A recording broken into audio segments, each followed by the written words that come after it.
Today, we here at the Illuminati remember one of the greats, Henry Kissinger.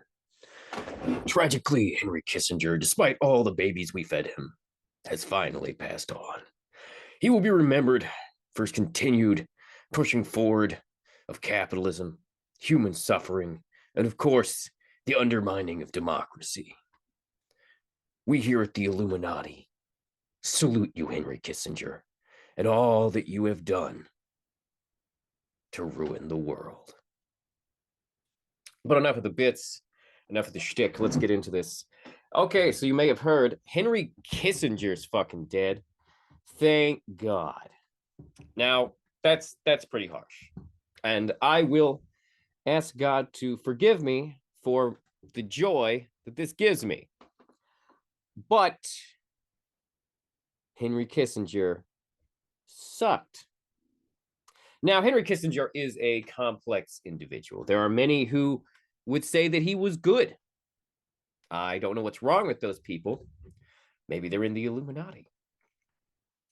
But Henry Kissinger, this guy here, was a real son of a bitch. And you may have noticed that lots of people online are cheering at this man's demise. And that seems harsh, cruel, unusual, especially for leftists who are meant to be the more morally highbrow when it comes to this sort of thing, who do not openly engage in the cheering of death. But we're pretty jazzed about this. Although, to be fair, it's way too late. Son of a bitch lived to be 100.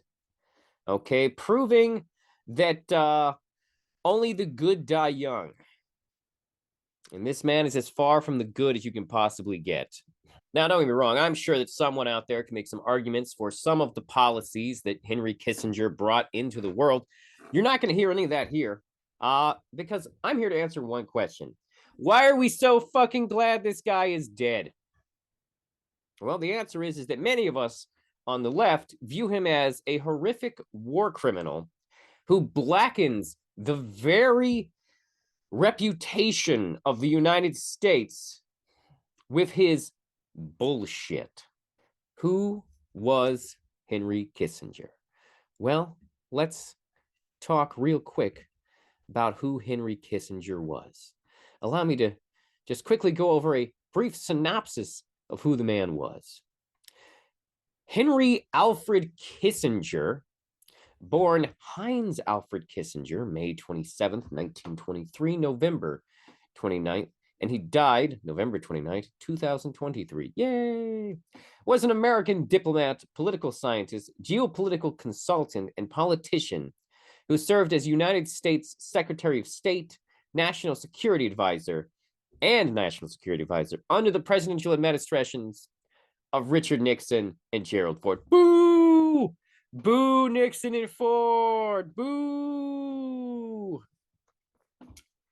Seriously though, it's amazing that Richard Nixon can simultaneously be that racist, homophobic, and corrupt and still not be the worst Republican president ever.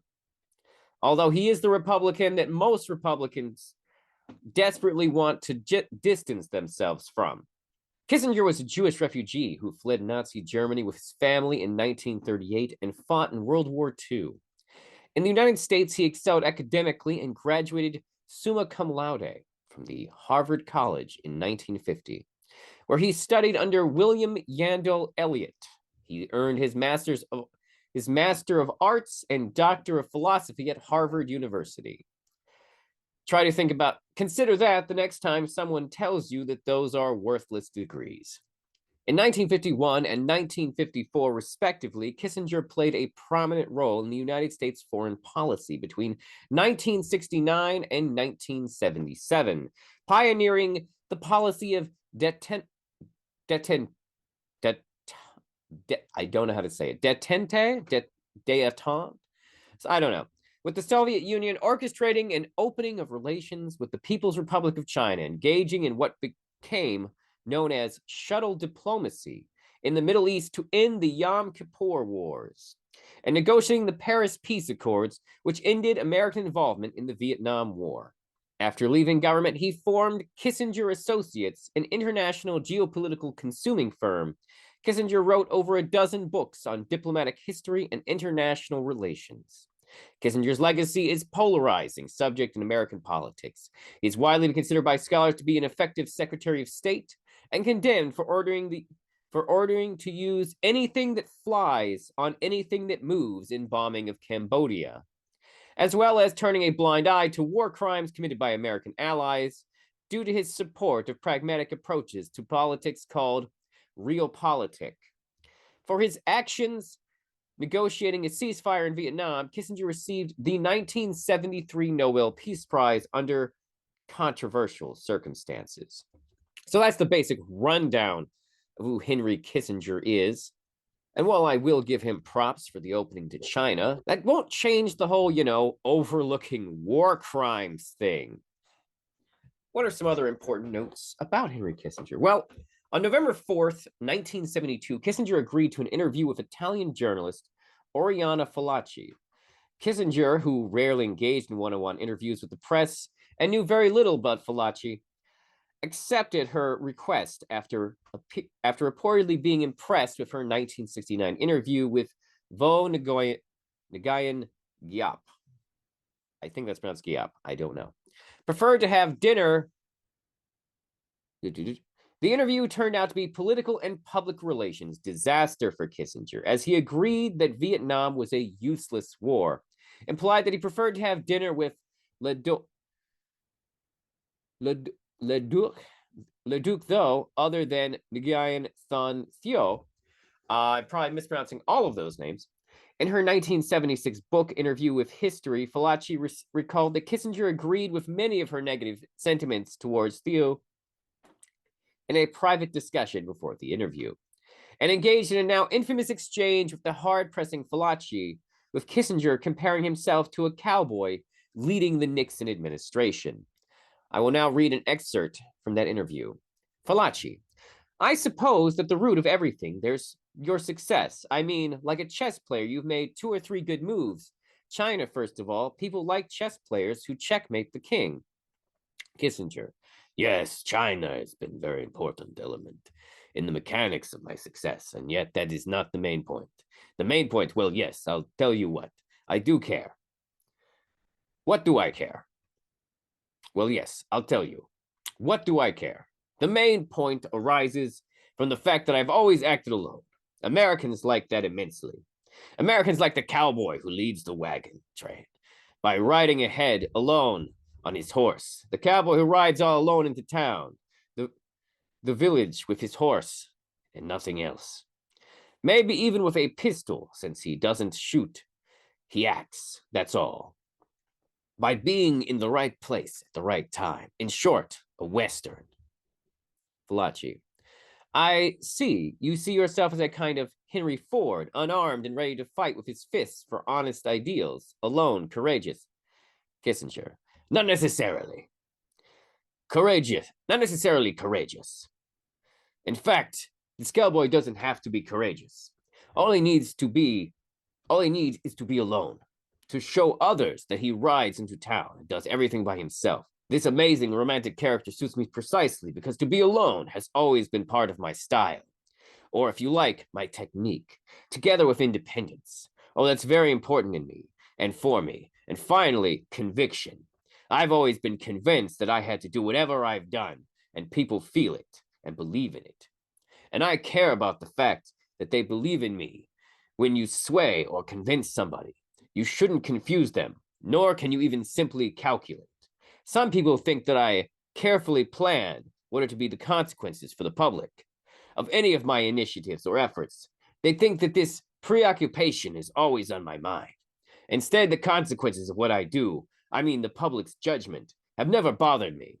I don't ask for popularity. I'm not looking for popularity. On the contrary, if you really want to know, I care nothing about popularity. I'm not at all afraid of losing my public. I can allow myself to say what I think. I'm referring to what's genuine in me.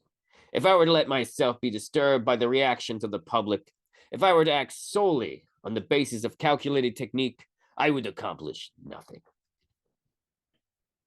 Nixon was enraged by the interview, in particular, the comedic cowboy comparison, which infuriated and offended Nixon. For several weeks after, he refused to see Kissinger and even contemplated firing him.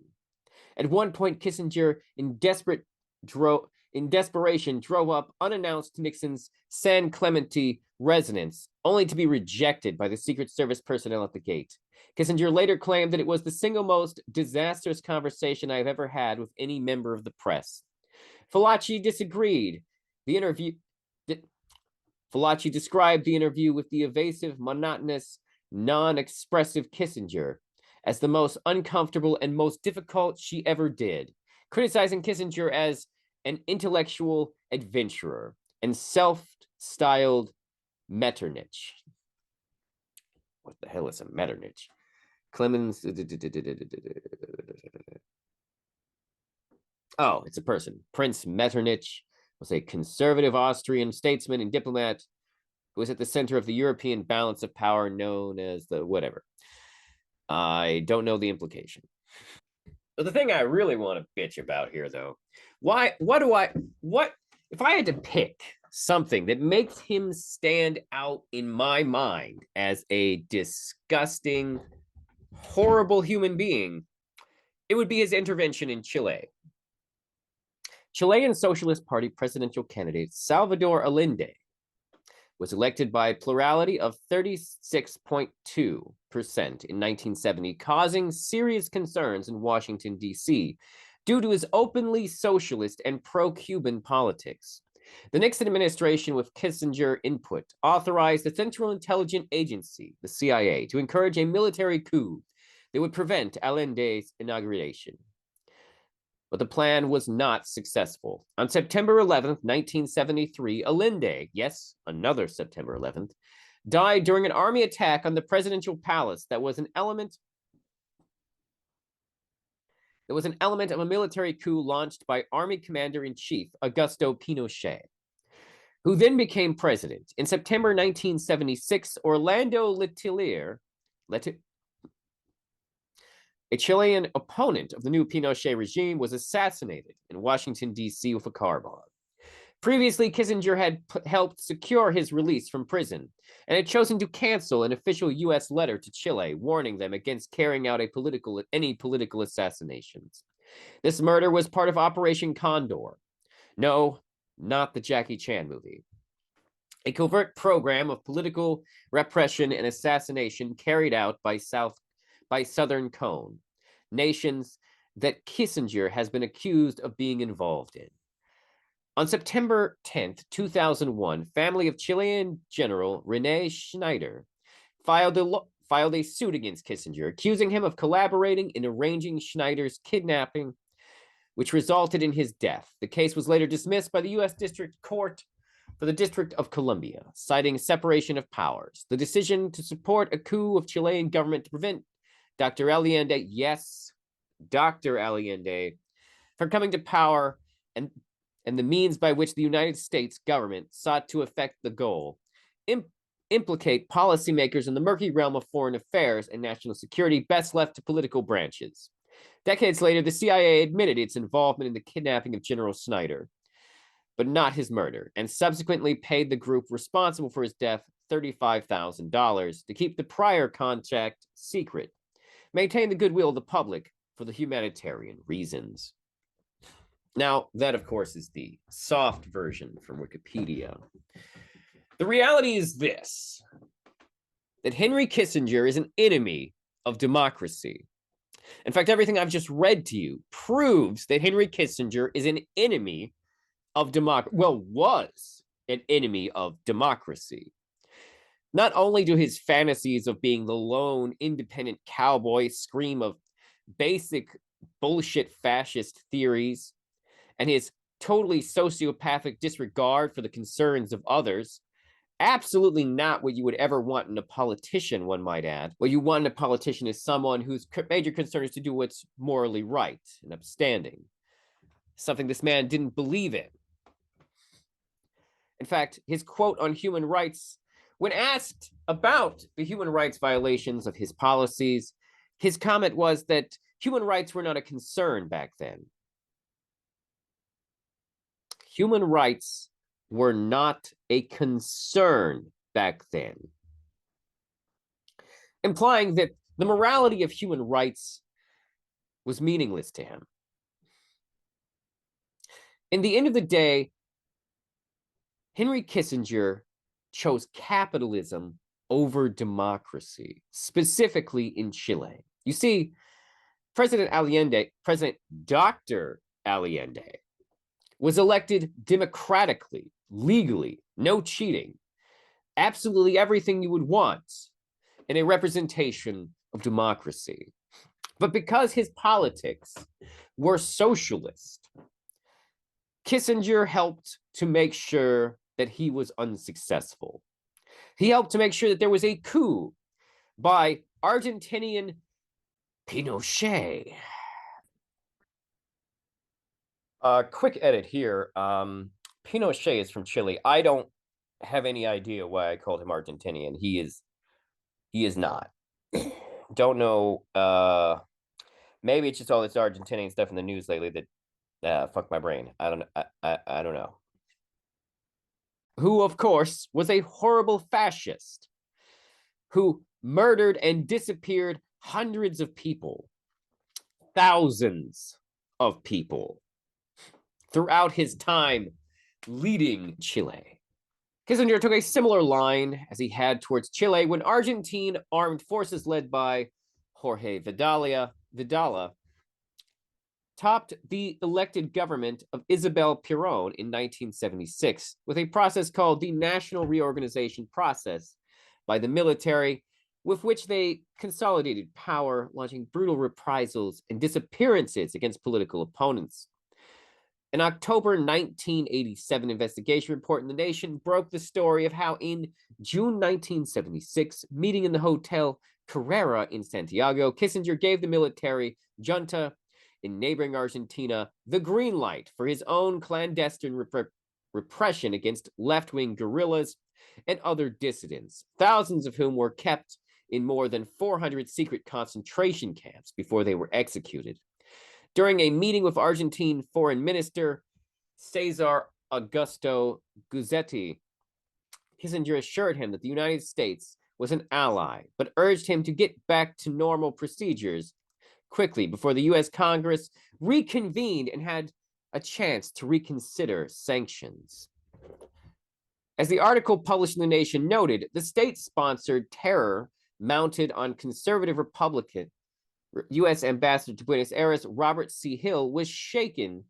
He became very disturbed by the case of the son of 30-year embassy employee, a student who was arrested never to be seen again, recalled Juan Dionis, former reporter for the New York Times. Hill took a personal interest. He went to the Interior Minister, a general with whom he had worked on drug cases, saying, "Hey, what about this? We're interested in this case," he questioned Foreign Minister Cesar Guzzetti. And finally, President Jorge Vidala himself, all he got was a stonewalling. He got nowhere, Dionis said. His last year was marked by increasing disillusionment and dismay as he backed his staff on human rights to the hilt. Oh my, how Republicans have fallen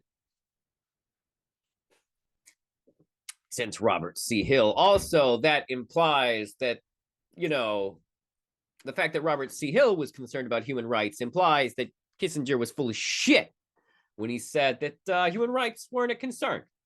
He said they weren't a concern. Yeah.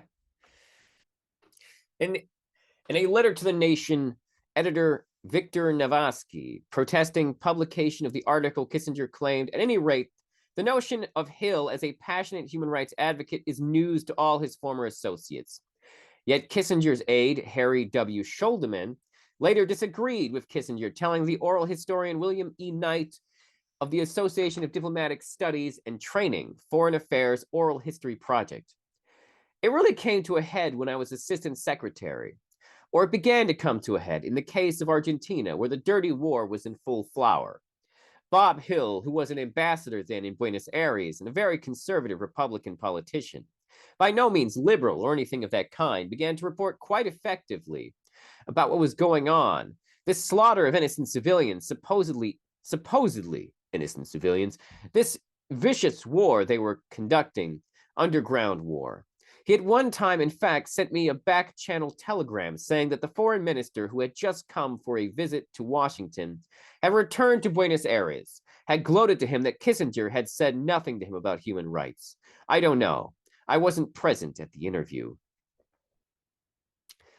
Novoski later wrote in his book about being confronted by Kissinger. Tell me, Mr. Novoski, Kissinger said in his famous guttural tones, how is it that a short article in an obscure journal such as yours about a conversation that was supposed to have taken place years ago about something that did or didn't happen in Argentina resulted in 60 people holding placards denouncing me a few months ago at the airport when I got off the plane in Copenhagen?